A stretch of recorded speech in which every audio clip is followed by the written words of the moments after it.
ফসলের মাঠ, হাটবাজার আর চায়ের চুমুকে খোশ গল্পের কেন্দ্রবিন্দু আসন্ন ত্রয়োদশ জাতীয় সংসদ নির্বাচন। তফসিল ঘোষণার পর থেকে নানান হিসাব নিকাশ করছেন ভোটাররা, দাঁড়ে দাঁড়িয়ে ঘুরছেন প্রার্থী সমর্থকরা। বিস্তারিত জানাতে ঠাকুরগাঁও পৌর শহরের বড় মাঠের পাশ থেকে যুক্ত হচ্ছেন সহকর্মী এম এস সামাদ। সামাদ, আপনি এই মুহূর্তে সেখানকার উত্তেজনা কেমন দেখছেন আমাদেরকে একটু জানাবেন।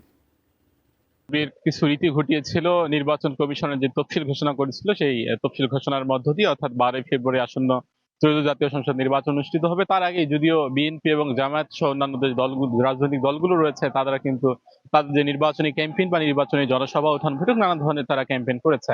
এবং ঠাকুরগাঁয়ে 3টি আসন রয়েছে, ঠাকুরগাঁও 1 আসন, ঠাকুরগাঁও 2, ঠাকুরগাঁও 3। ঠাকুরগাঁও 1 আসনে হেভিওয়েট প্রার্থী রয়েছেন বিএনপির মহাসচিব মির্জা ফখরুল ইসলাম আলমগীর, এবং তার সঙ্গে প্রতিদ্বন্দ্বিতা করবেন জামায়াতের যে প্রার্থী এবং শিবিরের সাবেক কেন্দ্রীয় সভাপতি দেলোয়ার হোসেন। এই 1 আসনের গল্পটা সবচেয়ে বেশি নির্ভর করছে যে এখানে কিছু অন্যান্য ধর্মাবলম্বীদের যে ভোটটি রয়েছে সেটি যেদিকে মোড় নেবে সেদিকে হয়তো ঠাকুরগাঁও 1 আসন জয়যুক্ত হতে পারে। তবে ঠাকুরগাঁও 1 আসনে হাড্ডাহাড্ডি লড়াই হবার কথা কিন্তু বলছে, এবং দুই প্রার্থী যারা রয়েছেন এবং প্রার্থী যারা সমর্থকরা রয়েছেন তারা কিন্তু তাদের জায়গা থেকে প্রতিনিয়ত ক্ষণে ক্ষণে তারা বিভিন্ন ধরনের যে প্রোগ্রাম রয়েছে, বিভিন্ন ধরনের যে নির্বাচনী জনসভা রয়েছে এবং প্রার্থীদের দাঁড়ে দাঁড়ে তাদের মার্কা নিয়ে কিন্তু ইতিমধ্যে যাওয়া শুরু করেছে। এবং ঠাকুরগাঁও 2 আসনে আমরা দেখেছি কিছুটা ফুরফুরে মেজাজে রয়েছে জামাত ইসলামের প্রার্থী সাবেক যে জেলা আমির বাংলাদেশ জামাত ইসলামী ঠাকুরগাঁও জেলার মাওলানা আব্দুল হাকিম, যদিও কিছুদিন আগে দ্বিতীয় ধাপে সেখানে বিএনপির যে মনোনীত প্রার্থী ড্যাবের সাবেক মহাসচিব ডাক্তার আব্দুল সালামকে মনোনয়ন দেওয়া হয়েছে, সেখানেও কিছুটা ফুরফুরে জামাত রইলেও কিন্তু বিএনপি প্রার্থী দেওয়ার পরেও খানিকটা আর একটু সরগরম হয়েছে নির্বাচনী মাঠ। এবং ঠাকুরগাঁও 3 আসনে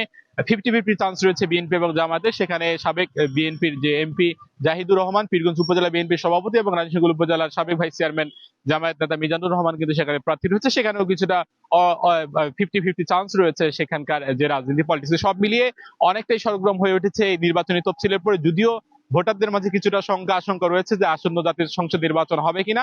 তবে তারা মনে করছেন যে আগামী যে নির্বাচন হবে, নির্বাচনে তারা সৎযোগ্য প্রার্থীকে তারা ভোট দেবেন। তবে ঠাকুরগাঁয়ের যারা ভোটাররা রয়েছেন তারা কিছুটা ভাবছেন যে পরিমাণ স্বাভাবিকভাবেই যারাই নির্বাচিত হবেন তারা তো উন্নয়ন করবেনই, অবকাঠামো উন্নয়নের পাশাপাশি সবচেয়ে ঠাকুরগাঁয়ের বড় সমস্যা হচ্ছে যে মাদক এবং অনলাইন জুয়ার যে ছয়লাভ হয়ে গিয়েছে, এই মাদক অনলাইন জুয়া নিয়ে যারাই জিরো টলারেন্স করবেন এবং যাদের মধ্য দিয়ে মাদকের এবং এই অনলাইন জুয়ার যে প্রকোপতা বা যে ছড়িয়ে পড়ার যে একটা প্রবণতা, এটি যারাই কমাতে পারবে আসন্ন ত্রয়োদশ জাতীয় সংসদ নির্বাচনে তাদেরকে তারা জয়যুক্ত করে নির্বাচনে আসলে অলঙ্কিত করে তাদেরকে নেতৃত্বের এবং অভিভাবক হিসেবে দায়িত্ব পালন করবেন।